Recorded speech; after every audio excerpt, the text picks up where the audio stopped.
तो hi friends, आज हम फिर एक नया वीडियो लेकर आए हैं जिसमें एसएससी जीडी कांस्टेबल के मैथ्स के कुछ सवाल होंगे और उसको बनाने के कुछ शॉर्टकट ट्रिक्स होंगे और कुछ उसमें से लॉग भी होगा जो आपको सिर्फ सिखा सकता है कि इस सवाल को कैसे बनाया जाएगा। तो आइए एक सवाल से क्वेश्चन की शुरुआत करते हैं। ठीक है, क्वेश्चन है एक वृत्त का परिमाप 44 मीटर है। एक वृत्त का परिमाप कितना है? 44 मीटर है। तो उसका व्यास ज्ञात करना है। ठीक है, क्या ज्ञात करना है? व्यास ज्ञात करना है। चार ऑप्शन आपके सामने है, चारों का आंसर कैसे पता करेंगे पहले पूरा प्रोसेस के साथ सिखाते हैं, फिर उसका शॉर्टकट तरीका सिखाएंगे। पहले हम एक वृत्त बनाएंगे। क्या करेंगे? वृत्त बनाएंगे। समझ गए? वृत्त एक गोलाकार आकृति को वृत्त कहा जाता है। ठीक है, इस वृत्त का केंद्र एकदम बीच में होता है। एकदम बीच में क्या होता है? केंद्र होता है। और इस गोले की जो चारों तरफ की दूरी होती है ना, ये कहलाता है परिधि कहिए चाहे परिमाप कहिए। समझ गए? परिधि कहिए चाहे परिमाप कहिए। समझ गए? वो दोनों एक बराबर ही है। परिधि मतलब कि सपोज ये तार है और तार से एक गोल बनाया गया है, तो ये तार की जो लंबाई होती है वही इसका परिमाप होता है या फिर परिधि होता है। ठीक है, इसी को क्या कहते हैं? परिधि या फिर परिमाप कहते हैं। केंद्र से लेकर इस परिधि तक की जो दूरी होती है उसको त्रिज्या कहा जाता है। क्या कहा जाता है? त्रिज्या। इंग्लिश में इसको रेडियस यानी आर कहा जाता है। शॉर्टकट इसको आर कहा जाता है। और इस एक ऐसा यहाँ से सेंटर से होते हुए आर पार कोई भी अगर लाइन क्रॉस करे तो इसको हम लोग व्यास कहते हैं। क्या कहते हैं? व्यास। समझ गए? त्रिज्या केंद्र से लेकर हर जगह जो त्रिज्या होता है वो एक बराबर होता है। व्यास भी क्या होता है? बराबर होता है। केंद्र से होकर कहीं से भी गुजार दीजिए, क्या होगा? व्यास भी क्या होगा? बराबर होता है। त्रिज्या भी बराबर होता है। आपसे व्यास पूछा गया है ना? क्या पूछा गया है? व्यास पूछा गया है, यानी कहने का मतलब इस त्रिज्या का डबल वो व्यास होता है। त्रिज्या का डबल क्या होता है? व्यास होता है। तो यहाँ से यहाँ तक की दूरी आपसे क्या किया जा रहा है? पूछा जा रहा है। पूरा ये दे दिया गया है। ये परिमाप मतलब कि ये पूरा यहाँ से यहाँ तक की जो लंबाई है वो कहा गया है कि 44 मीटर है। तो इसको बनाने का तरीका पहले जान लीजिए क्या है। आप एक फॉर्मूला पढ़े होंगे, वृत्त की परिधि बराबर होता है 2 पाई आर। वृत्त की परिधि बराबर क्या होता है? 2 पाई आर। और वृत्त की परिधि दे दिया गया है, कितना है? 44 मीटर है। कितना है? 44 मीटर है।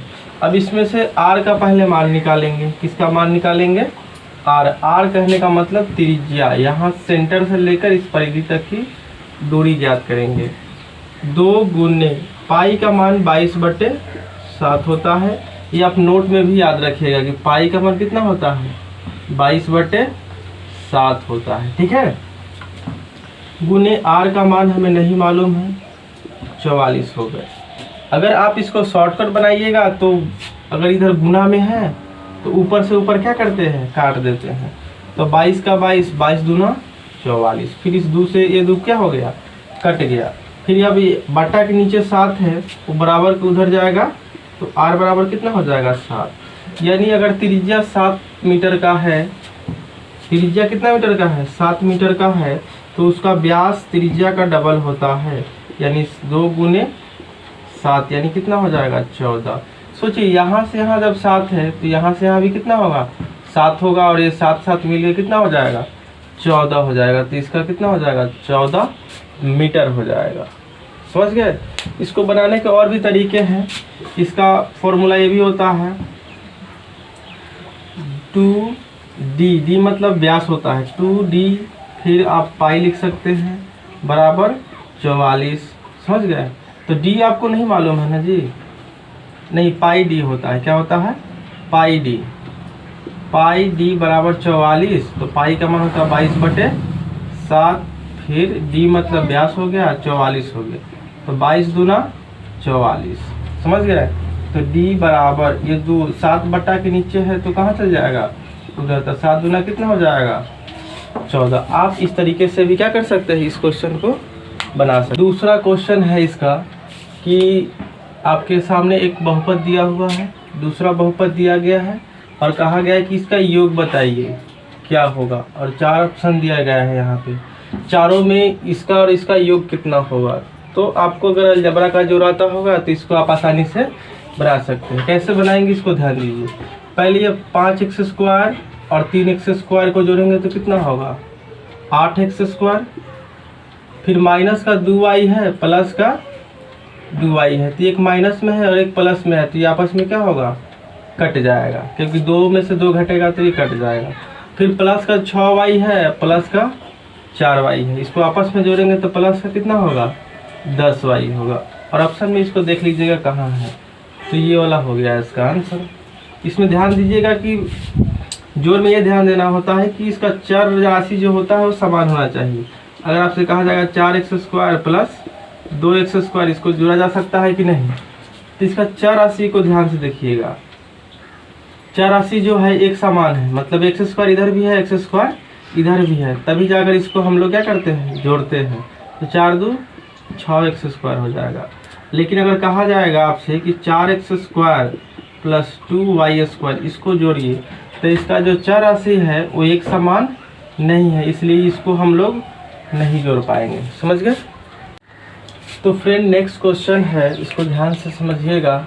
लिखा है कि 4 वस्तुओं का क्रयमूल 3 वस्तुओं के विक्रयमूल के क्या है बराबर है, तो उस कंडीशन में लाभ प्रतिशत होगा या फिर हानि प्रतिशत होगा। तो इस तरह के सवाल को कैसे बनाते हैं आप इसको ध्यान रखिएगा। लिखा है कि 4 वस्तुओं का क्रयमूल, 4 वस्तुओं का क्रयमूल यानी 4 CP जो होगा 3 SP के बराबर होगा। CP SP जो लिखे हैं, CP मतलब क्रयमूल और SP मतलब क्या होता है विक्रयमूल। इसमें कहा जा रहा है कि 4 वस्तुओं का जो क्रयमूल होगा वो 3 वस्तुओं के विक्रयमूल के क्या होगा बराबर होगा, इसलिए बीच में बराबर का चिन्ह दे दिए हैं।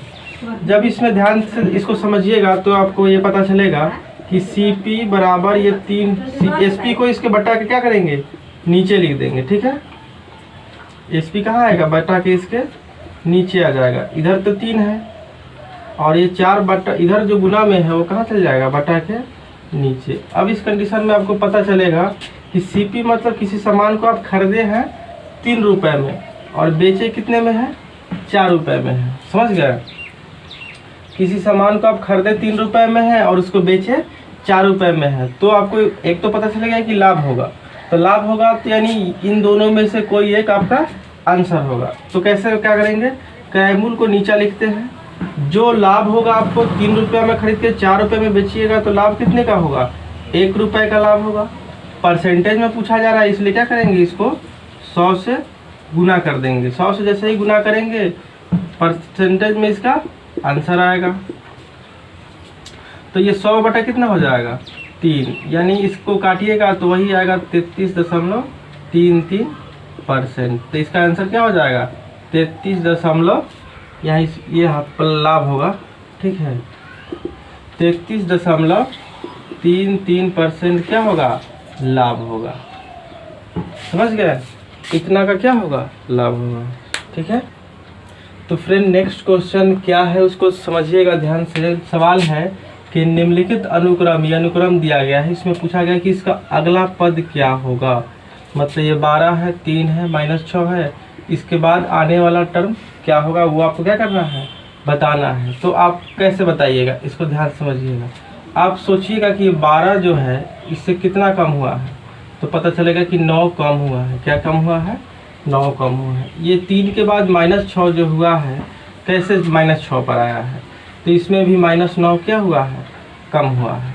फिर आगे सोचिएगा जैसे कि एक संख्या रेखा जब लिखाता है तो सोचिए 12 इधर है, 12 से आया है कहाँ पर 3 पर। 3 के बाद सोचिए 2 होता है, 1 होता है, 0 होता है, उसके बाद जो टर्म आता है वो -1 -2 ऐसे करके आता है ना।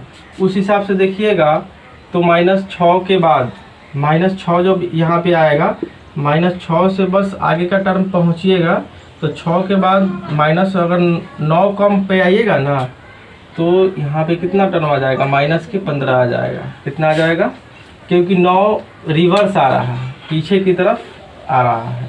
12 से 3 पर आया यानी 9 कम हो गया। यानी फिर वहाँ से -6 पर आया, फिर 9 कम हो गया, फिर अगला टर्म में 9 ही कम करेंगे तो किस वाले टर्म पर आएंगे उसको ध्यान में रखते ही इसको बताना है। ठीक है, तो फ्रेंड नेक्स्ट क्वेश्चन बहुत ही मज़ेदार क्वेश्चन है, इसको समझिएगा। 2 नल है, क्या है, 2 नल है और एक टैंक है। टैंक मतलब टंकी को समझ लीजिएगा।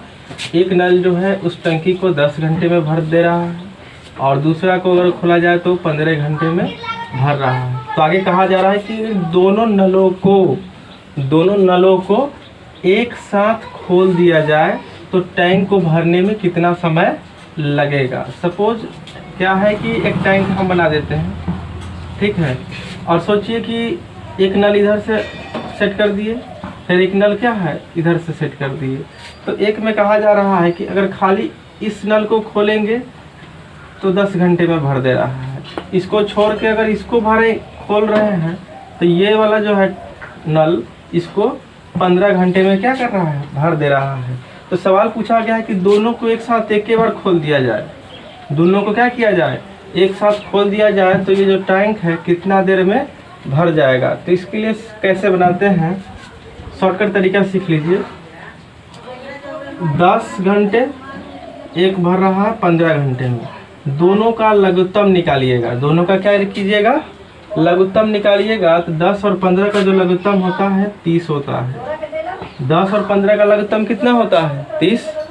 फिर ध्यान दीजिए कि 10 के पहाड़ा में 30 कितना बार में आता है, 3 बार में। 15 के पहाड़ा में 30 कितना बार में आता है, 2 बार में। इसको जोड़ के इसके नीचे लिख दीजिएगा, 3 और 2 को जोड़ के कहाँ लिखिएगा, इसके नीचे लिख दीजिएगा। भाग करने के बाद जो आएगा ना वही उतना ही घंटे में दोनों को खोलने के बाद भर जाएगा, यानी 6 घंटे क्या होगा, इसका आंसर होगा। यानी नल को दोनों को एक साथ खोलेंगे तो 6 घंटे में ये टंकी क्या होगा, भर जाएगा। फ्रेंड ये क्वेश्चन देखने में लग रहा है कि इसको बनाने में कम से कम तो 1 मिनट लग ही जाएगा, लेकिन हम जो तरीका बताएंगे उसमें 1 मिनट से भी कम समय लगेगा। आप इसको इजी वे में क्या कर सकते हैं, हल कर सकते हैं।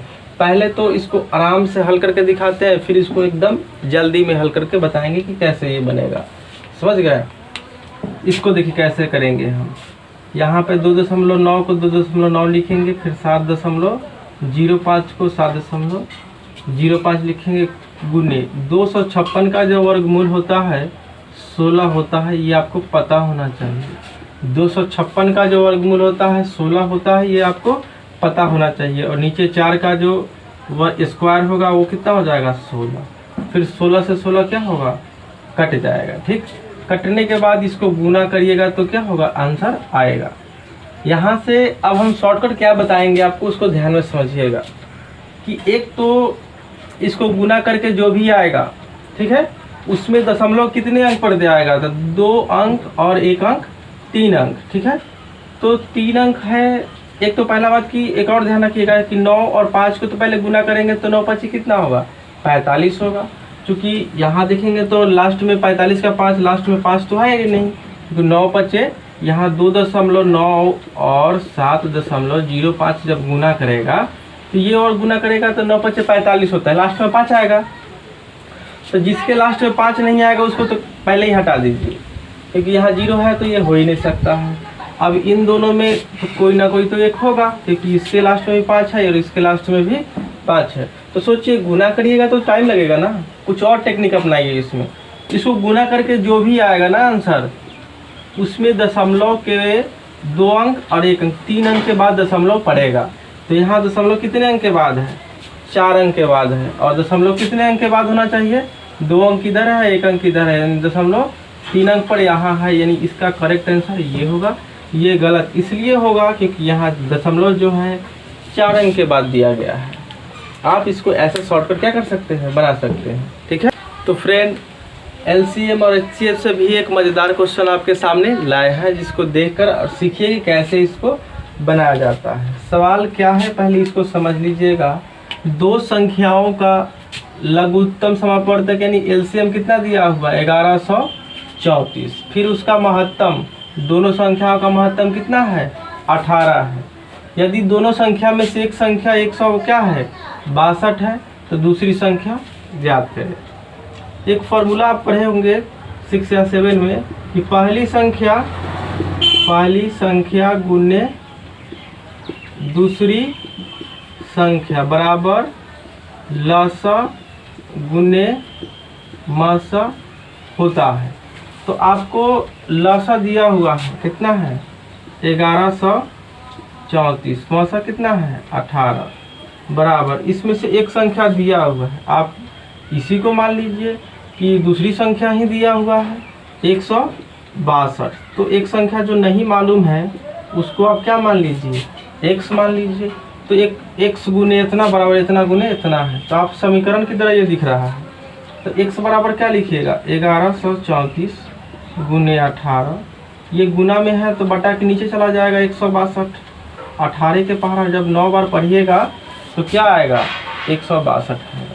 अब इसको 9 से भाग दीजिएगा तो ऑटोमेटिक कट जाएगा। तो 9 से भाग देने के बाद कितना बार में कटेगा, आप ध्यान से जब काटिएगा तो आप इसको ऐसे भी काट सकते हैं। जितना ज़्यादा आप अप्रोच लगाइएगा उस हिसाब से आपका क्या होगा कट जाएगा। कैसे काटिएगा 9 एकम 9, फिर इसमें से 2 आएगा 3, 9 दूना 18, फिर यहाँ आया 5 4, 9 छक 54, 126 क्या होगा आपका, उनमें से दूसरी संख्या होगी। समझ में आ गया। यानी कहने का मतलब कि 126, ठीक है 126 और 162, ठीक है। इसका अगर आप एलसीएम निकालिएगा, क्या निकालिएगा एलसीएम निकालिएगा तो 1134 आएगा, ठीक है। और इन दोनों का अगर आप एचसीएफ निकालिएगा, क्या निकालिएगा एचसीएफ निकालिएगा तो कितना आएगा 18। आप प्रैक्टिस कर सकते हैं इस पर। तो फ्रेंड टाइम एंड वर्क से रिलेटेड एक बहुत ही इम्पोर्टेंट क्वेश्चन जो आपके लिए आया है उसको ध्यान से समझिएगा। कैसे बनाते हैं उसका शॉर्टकट ट्रिक भी सीख लीजिएगा।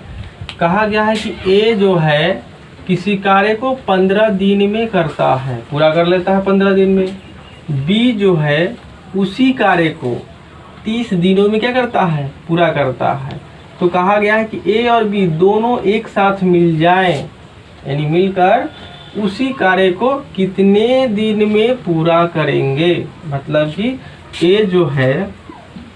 ए जो है किसी कार्य को 15 दिन में पूरा करता है, बी को वही काम कहा जाता है करने के लिए तो वो 30 दिन में पूरा करता है। तो दोनों जब एक साथ मिलेंगे तो कार्य को कितना दिन में पूरा करेंगे, तो बताने के लिए सबसे पहले क्या कीजिएगा इन दोनों का लघुत्तम जो होगा वो लिखिएगा। इन दोनों का लघुत्तम कितना होगा 60 होगा। कितना होगा इन दोनों का लघुत्तम 60 होगा, ठीक है। 15 के पहाड़ा में 60 कितनी बार में आता है तो 4 बार में। 30 के पहाड़ा में 60 कितने बार में आता है तो 2 बार में। दोनों के जोड़कर जो आएगा इसके नीचे लिख दीजिएगा, दोनों को जोड़िएगा तो 6 आएगा। इसको भाग देने के बाद जो आएगा ना 10, उतने ही दिन में ये दोनों मिलकर उस काम को पूरा करेंगे। यानी दोनों जब मिल जाएंगे और उस काम को करेंगे तो काम। तो फ्रेंड नेक्स्ट क्वेश्चन है, इसको ध्यान से समझिएगा किस टाइप का क्वेश्चन है। कहा गया है कि निम्नलिखित भिन्न का शुद्धतम अंकीय मान चुनना है। मतलब ये भिन्न दिया हुआ है 2/3, इसका मान चारों में से कौन होगा वो बताना है, ठीक है। यानी 2 को हम भाग देंगे किससे 3 से। 2 को किससे भाग देंगे 3 से। तो 2 के पहाड़ा 3 के पहाड़ा में 2 तो नहीं आता है, दशमलव देके 0 जैसे ही पाएंगे यहाँ पे तो अब कटेगा 6 बार में। 3 छक 18, फिर 2 आएगा 0 डालेंगे तो कितना हो जाएगा 3 छक 18, फिर यहाँ पे वही 2 आएगा फिर 0 डालेंगे 3 छक 18, ठीक है। ऐसे 2 आएगा, फिर ये प्रोसेस चलते चला जाएगा। जब ये प्रोसेस चलते चला जाए ना तब यहाँ पे दशमलव के बाद जो 6 होता है उस पर क्या करते हैं रेकरिंग दे देते हैं। क्या करते हैं रेकरिंग देते हैं। ये हुआ इसका शुद्धतम मान। यानी इन दोनों ये भी नहीं होगा, ये भी नहीं होगा, ये भी नहीं होगा, इसका सही आंसर ये होगा क्योंकि ये रेकरिंग लगेगा। क्योंकि ये तो सीमित लग रहा है कि यहाँ सीमित हो गया यहाँ सीमित हो गया। जब ये सीमित नहीं होता है तो इस पर क्या करते हैं रेकरिंग लगा देते हैं। तो फ्रेंड प्रॉफिट एंड लॉस से एक सवाल है, इसको समझिए किस तरीके से इसको बनाया जाएगा। सवाल है कि एक वस्तु को 140 रुपये में उसको खरीद कर और 168 रुपये में क्या किया गया उसको बेचा गया। तो बताना है कि सिंपल सी बात है, 140 में खरीदिएगा, 168 में बेचिएगा तो आपको लाभ ही होगा। लेकिन लाभ प्रतिशत ज्ञात करना है ना, तो कैसे ज्ञात करते हैं समझिएगा। जब आप 140 में खरीदे हैं और 168 में बेचिएगा तो घटा के पता कर लीजिए कितना फ़ायदा हुआ, समझ गए। तो ये 8 हो गया और यहाँ 2 हो गया, ये कट गया, यानी 28 रुपया तो वैसे फ़ायदा हुआ आपको। 28 रुपये का क्या हुआ, फ़ायदा हुआ। जो प्रॉफिट खरीद के लाए थे कितना में आप, 140 में, 140 रुपया में आपको लाभ कितना का हुआ, 28 रुपया का लाभ हुआ। वैसे रियल में 28 रुपया का लाभ हुआ। प्रतिशत में पता करने के लिए हम 100 से क्या करते हैं, गुना कर देते हैं। जो भी आंसर आएगा उतना प्रतिशत आंसर हो जाएगा। तो 0 से 0 कट गया, 14 दूनी 28, ठीक है। अंदर 2 गुने यहाँ 10 है, तो 2 गुने क्या करेंगे, 10 करेंगे तो कितना हो जाएगा, 20%। कितना होगा, 20% का क्या होगा, उसको लाभ होगा। तो फ्रेंड, घन से रिलेटेड एक क्वेश्चन आपके सामने रखा हुआ है। सवाल क्या है कि उस घन का आयतन ज्ञात करें जिसकी एक भुजा क्या है, भुजा की लंबाई है 1 मीटर, ठीक है। तो 1 मीटर है, घन कैसा होता है आप समझ लीजिए। ये घन है, ये क्या है, घन है। घन का लेंथ ब्रेथ और हाइट सब क्या होता है, सेम होता है। लंबाई चौड़ाई ऊंचाई क्या होता है, बराबर होता है। लंबाई चौड़ाई और जो ऊंचाई होता है सब क्या होता है, बराबर होता है। घन का जो आयतन होता है, घन का आयतन जो होता है वो मान के लिए कि जो भुजा दिया रहता है उसका क्यूब कर देते हैं। तो घन की एक भुजा की लंबाई क्या है, 1 मीटर है ना, तो 1 का क्या कर देंगे, क्यूब कर देंगे। तो 1 को 3 बार गुना करिए तो फिर क्या आएगा, 1 ही आएगा। और देखने में तो लग रहा है कि ऑप्शन में 1 है ही नहीं, तो आप तो बोलिए कि उपयुक्त में सभी चाहे कंफ्यूज रहेगा ना। तो एक चीज़ याद रखिएगा, किसी भी संख्या के पावर 0 हो तो उसका वैल्यू क्या होता है, 1 होता है। यहाँ 10 के पावर 0 कंफ्यूज करने के लिए लिख दिया गया है। 10 के पावर 0 का वैल्यू क्या होता है, 1, यानी इसका आंसर यही होगा। लेकिन आप तो 1 लाइएगा, लेकिन खोजिएगा तो 1 कहीं लिखा हुआ नहीं है, तो आपको कंफ्यूज करने के लिए 10 के पावर क्या कर दिया गया है, 0 लिख दिया गया है। 10 के पावर 0 का वैल्यू क्या होता है, 1, और इसका आंसर यही होगा। तो फ्रेंड, नेक्स्ट क्वेश्चन को देखिए, बड़ा आसान क्वेश्चन है। रूट अंडर क्या लिखा हुआ है, रूट अंडर 225/289, इसका वर्गमूल ज्ञात करना है। आपको अगर याद होगा तो डायरेक्ट लिख सकते हैं कि 225 का वर्गमूल होता है 15 और 289 का वर्गमूल होता है 17। ऑप्शन में देखते हैं, टिक मार दीजिएगा। लेकिन जिनको नहीं मालूम होगा वो भी अगर कैसे बनाएंगे उनको सोच लीजिए। 225 का फैक्टर ऐसे करना होता है, 225 का फैक्टर करना होगा। फिर इस तरीके से 289 का क्या करना होगा, फैक्टर करना होगा। तो इसका फैक्टर कीजिएगा तो होगा 3 गुने 3, फिर 5 गुने 5, फिर इसका हो जाएगा 17 गुने 17। जिसका जिसका जोड़ा लगता है वो रूट से क्या होता है, बाहर आ जाता है, समझ गए। जिसका जोड़ा लगेगा उसमें से क्या होता है, बाहर आ जाता है। ये 3 बच्चे कितना हो गया, 15, इसमें से 17। आप ऐसे भी इसको क्या कर सकते हैं, बना सकते। तो फ्रेंड, नेक्स्ट क्वेश्चन क्या है, क्वेश्चन को पहले समझिएगा। एक मीनार है, उसकी छाया जो है मीनार की ऊंचाई के बराबर है। देखने के स्थान से मीनार के शिखर तक का कोण कितना होगा। मतलब एक मीनार बनाते हैं, ठीक है, ये मीनार हो गया, ठीक है। उसमें कहा जा रहा है कि मीनार की एक यहाँ से लेकर और मीनार की जो ऊंचाई है वहाँ का जो कोण है क्या है, एक मतलब कि मीनार की जो छाया है उसकी ऊंचाई के क्या है, बराबर है। मीनार की जो छाया है, मतलब ये छाया बनेगा, ये मीनार है तो सूरज की रोशनी अगर इधर से पड़ेगा तो इसकी छाया कहाँ होगी, ये जितना बड़ा होगा ये इतना पड़ेगा। तो याद रखिएगा ये समकोण त्रिभुज बनता है। क्या बनता है, समकोण त्रिभुज बनता है। तो ये तो 90 डिग्री का हो गया। मीनार की ऊंचाई के बराबर अगर छाया बनेगा ना तो ये दोनों एंगल क्या होगा, बराबर होगा। तो सोचिए ये 90 तो हो है ही, ये कोण दोनों जब बराबर बनेगा तो 45-45 होगा ना, क्योंकि अगर 60-60 लेंगे तो 120 हो जाएगा और त्रिभुज के तीनों कोणों का योग कितना होता है, 180।